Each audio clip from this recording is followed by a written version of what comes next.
Welcome back to Inspiration Education. Great to see you guys. Yes.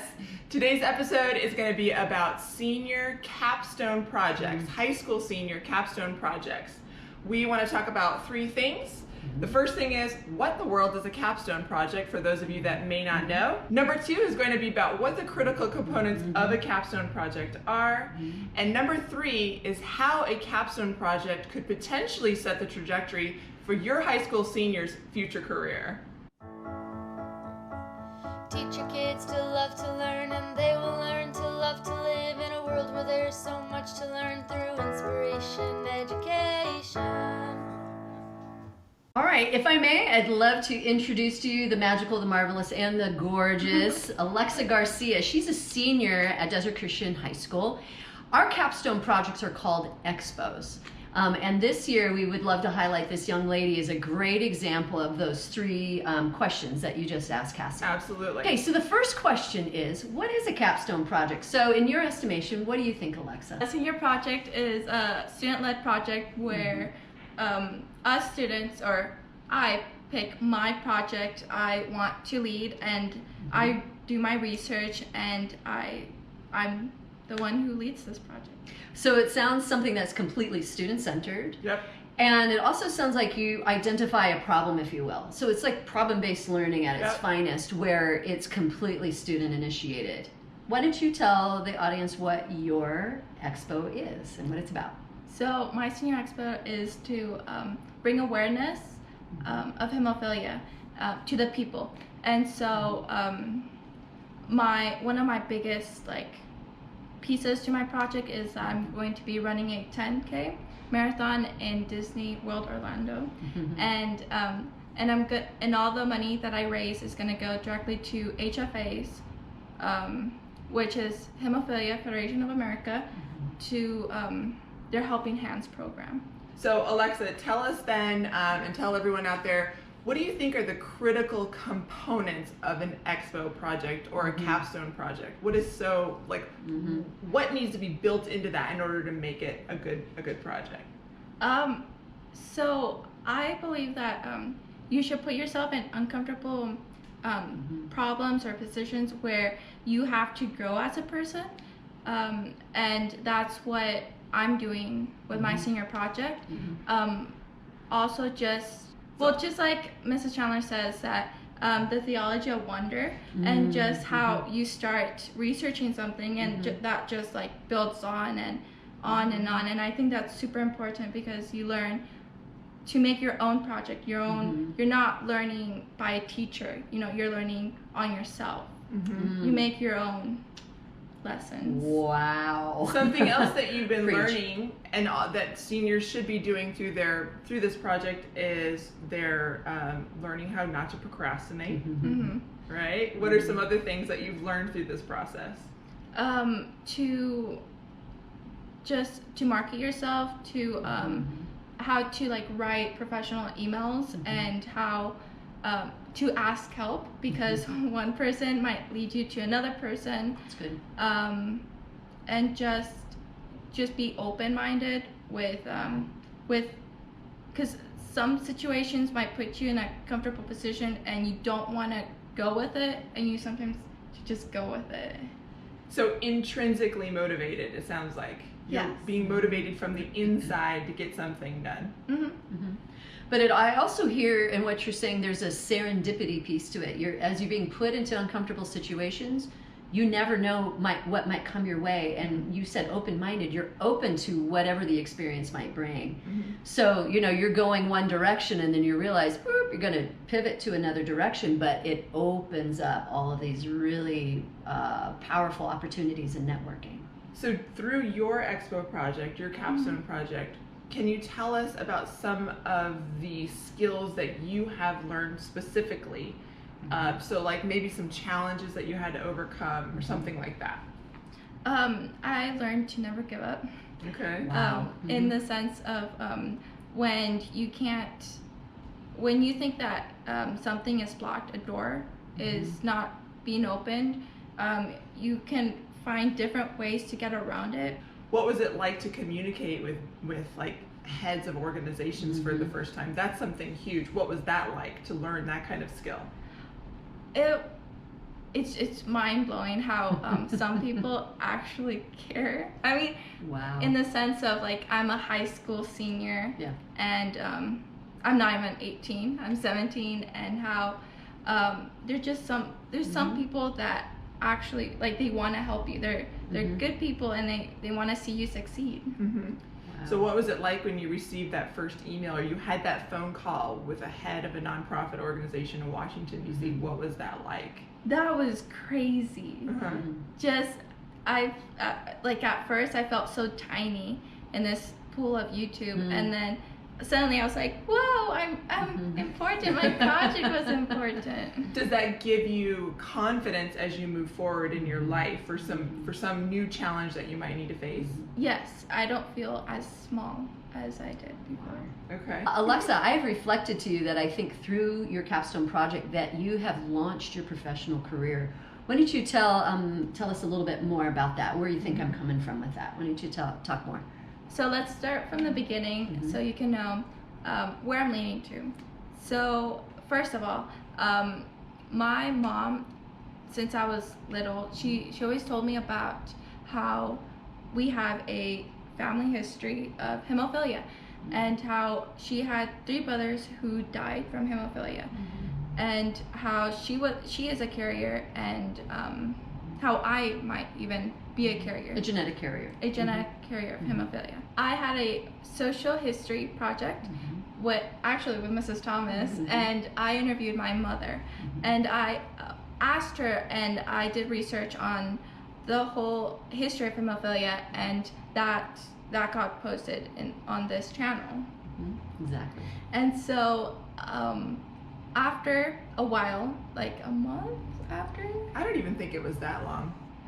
I I agree. really don't. It's pretty quick. Yeah. you emailed me, and you told me. I remember reading the email. I was like, what? Be ready to have your socks blown off, by the way. This is crazy. Okay, here we go. So the president of the Committee of 10,000, which is an organization that is really involved with the hemophilia community, directly contacted us. He was touched by what by my interview and by what my mom said. That's it. He was touched. He was deeply touched for him to reach all the way out. Can you just share with our audience for a minute about what your mother experienced in the 90s, so that they are understanding why this is so important to you and to your family? Since my mom had 3 brothers who had hemophilia, they had to work with having a missing clogging factor. And so I think in 1985, that's when the miracle treatment came to place, and that's when they were being treated with factor 8. But it turns out that It was blood transfusions, right, through the Red Cross? Yes, it was. So they get the blood, and then they take out factor 8, which is the clotting factor, but just that. Okay. Yes, and so then they would inject themselves with that clotting factor. Okay, got it. So, but then it turns out that all the blood, all the factor 8, everything was tinted, and it had 8s. So then all my 3 who would have been uncles died from 8s because of this miracle treatment. How old were they, your uncles? I don't know. Okay. Exactly, because they were all different ages, and they all died. But they were young. They were young. Yeah. So there's this very unknown trauma that many families have gone through. That America is unaware of. Unaware of that. People have lost family members, and probably not just America, but have lost family members because due to the AIDS crisis, before they started screening blood products. Right. For things such as HIV. And you mentioned earlier the Committee of 10,000, and if I'm not mistaken, correct me if I'm wrong, the Committee of 10,000 is named after the quote-unquote 10,000 people who died during this time frame. who died who had hemophilia. Right. But that didn't include other people who would get blood transfusions. Okay. Got it. Okay. Was it approximately 10,000, or is that just a number to represent many, many more? It's about 10,000 hemophiliacs. Okay. As a side note, what happened to some of these tainted pharmaceuticals that had the clotting factor? So they knew since the beginning. Who's they knew? The government, so the CDC, all the pharmaceutical companies, they knew. They just didn't want to lose their money, so they just kept giving it out. So at the end of it, when my family found out, it was getting to the point where it was too late, almost too late, where all my uncles were dying. And so, and if you're dead, you can't really sue somebody since you're dead. So at the end, they threw money at the problem. They didn't really apologize, but it was something that a lot of people had. They felt resentment. So. Okay, so then from there, to continue on to your story about how this may become a future career for you. So the president of the Committee of 10,000, who resides in Washington, D.C., or at least the office does, contacted you, talked on the phone with you and your mom. My mom. With your mom. Yeah. Okay. And how did that sort of set the ball rolling for what then became your Expo project, and where you'd like to go in the future with this? Good. So I started to do more research on this because I knew that I wanted to be more involved in the hemophilia as a community. And so as I was looking through different organizations, I saw that the Hemophilia Federation of America was doing this marathon, and so I told you something about it, and that's when you told me that should be my senior project. So that's where because you were thinking started. of something else that was still cool, but it wasn't like Yes. it wasn't really exciting for you. Something you were really passionate about. Yes, so this is something I'm passionate about, Right. and what I was going to do was something, was a hobby of mine. Phenomenal. So now you're going to be doing this run in December. January. It's in January, okay, Yes. in Florida, Yes. okay, and that's going to be probably that will probably be the end of the Capstone project as far as your high school curriculum goes, right? For this Capstone project. Yeah, I guess so. I'm So- not sure. But it won't be the end Yeah. of what you're doing. What do you- your advocacy? What do you think you might want to do in the future? It sounds to me like this is something that you're passionate about, that you want to continue to pursue. Do you have any plans about how you could continue further with this? Well, I think where I wanna study, it has to do something with advocacy and just giving people a voice. So like in public health, but you know, I would love to work someday at the CDC or some big organization. All right, Alexa, there are a few more pieces to this that you haven't celebrated about yourself yet. And since I'm your advisor, I know about these things. So let's think about some of your social media and how you've been using social media for marketing. And to create awareness for your cause, right? Right, so how have you been doing that? So I created an Instagram and a Facebook account, and it's Alexa Garcia Tucson. And that's where I put updates on my training, and I also put some posts about hemophilia, and I will keep putting more posts on there. All right, and then have you started a website yet, or do you plan on starting a website? Yes, I'm planning, and I have already the domain name of HemoHelp, like hemophilia. So it's HEMO and it help, HELP. Ooh, that is so .com. great. I love Yeah. it. Can't wait to .com? see it. Yeah. .com. And then, and you're going to use all of those sources to broadcast your GoFundMe. Do you want to talk more about that, your GoFundMe account? Yes. So my GoFundMe account is Alexa Garcia's Disney Marathon 2021. Got it. Okay, perfect. Yeah. So, I Oh, think, and by the way, you're using that to help get you to the marathon, but anything extra and over is going to, of course, go to the Hemophilia Foundation. Yes, and I have my own page on HFA's marathon. Oh, yeah, they did that too. I forgot about that. Yes. Yeah. So I think I need 750 dollars to go, but they want us to make 1,800, but my goal is $5,000. That's right. So yes, I'm working on that. well, best of luck to you in that for sure. Mhm. So I think a summary then of how this expo set a trajectory for you is you started a little summative assessment with me in my U.S. history class where you had to interview someone. You chose your mom, which was a fantastic story on social history about the plight of your family with hemophilia. That in turn was put on our YouTube channel here on Inspiration Education. That was seen by the people at the Committee of 10,000. You got a phone call.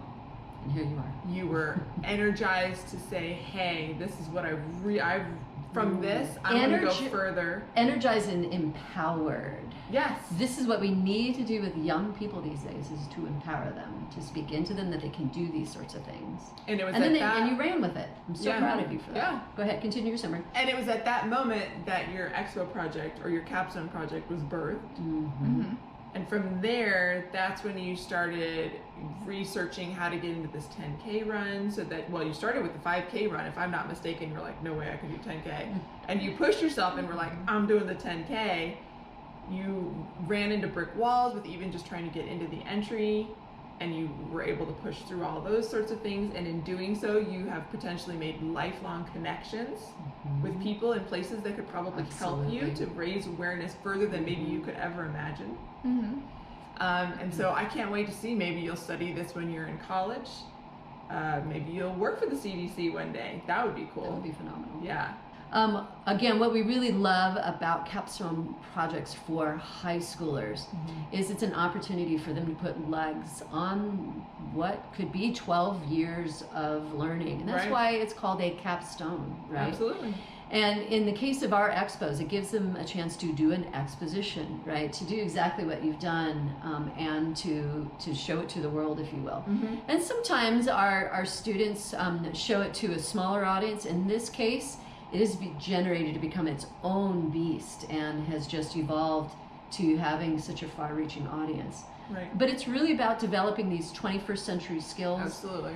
And the number one thing is exactly out of your own mouth. It's a stretch. It's putting you outside of your comfort zone, and it's driving the learning organically. Yeah. That way. Yeah. And that's truly what student-centered learning is, whether it's a problem-based or a project-based sort of learning environment. It's always student-led. Yeah.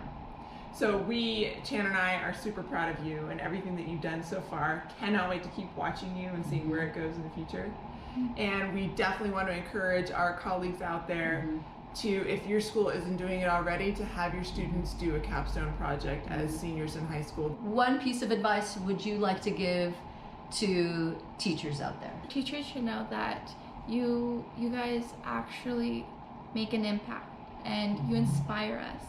And even the little things that you think that we don't notice, we do notice, and we just get inspired by it. And it matters. Oh, there you have it. We're making a difference. That's right. So don't give up. Remember, be innovative, be creative. Look for inspiration from your own students as So well. We inspire them, but they inspire us. Yeah. And you certainly have done that for us. I know I could speak for both of us in that. Absolutely. You want your students to be lifelong learners. Oh, right on. That's right. We do want we want teachers and students to be lifelong learners. All right, that's another episode of Inspiration Education, and we will see you next time.